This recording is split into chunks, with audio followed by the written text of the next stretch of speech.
Praise the lord. ప్రభు అయిన యేసుక్రీస్తు నామములో మీకు శుభము కలుగును గాక.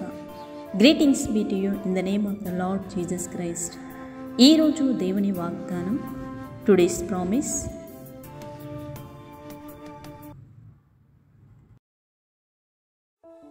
ఆయన తన ఆలయంలో ఆలకించి నా ప్రార్థన అంగీకరించెను.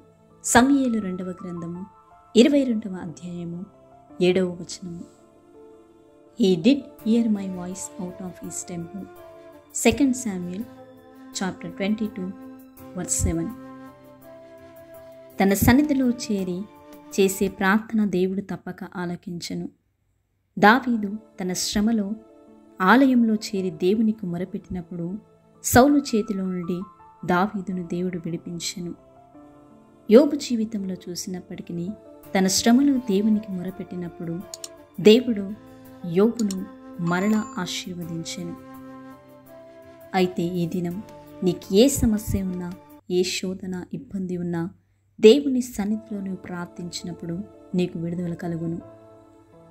హన్నా దేవుని మందిరానికి చేరి బహు దుఃఖాక్రాంతురాలై తన శ్రమలో దేవునికి మొరపెట్టినప్పుడు హన్నా గర్భాన్ని దేవుడు తెరిచాడు.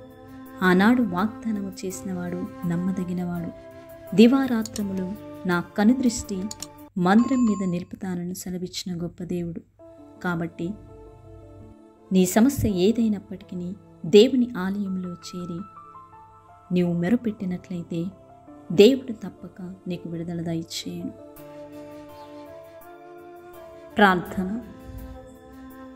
మహోన్నతుల మహాగణుడ గొప్ప తండ్రి, నీ పరిశుద్ధమైన నామమును బట్టి నీకే స్తుతులు స్తోత్రములు చెల్లిస్తున్నాం. నాకు మొరపెట్టుము, నీకు ఉత్తరం ఇచ్చేదని సెలవిచ్చిన గొప్ప దేవుడవు. మేము నీకు మొరపెట్టుచుండగా మీరే మాకు సహాయం దయచేయండి. కనికరించండి, కృప చూపండి, దయచూపండి. నీ మందిరములో చేరి నీ నామమును బట్టి ప్రార్థించే ధన్యతను మాకు దయచేయండి. గొప్ప దేవునిగా, తండ్రిగా, రాజుగా, అధిపతిగా, ఎలుహుగా, వినేశ్వరిగా ఉండి మీరే మమ్మల్ని నడిపించమని, ఈ దిన దీవెనల చేత, ఆశీర్వాదముల చేత ప్రతి ఒక్కరిని నింపుమని మహోన్నతుడును మహాగణుడైన యేసుక్రీస్తు బలమైన శక్తిగల నామంలో ప్రార్థించి అడిగి వేడుకుంటున్నాము తండ్రి. ఆమేన్. ప్రార్థన అవసరతలు ఉన్నట్లయితే కామెంట్ లేదా ఫోన్ ద్వారా తెలియచేయండి. మా బ్లెస్సింగ్ టీం మీ కొరకు ప్రార్థిస్తారు.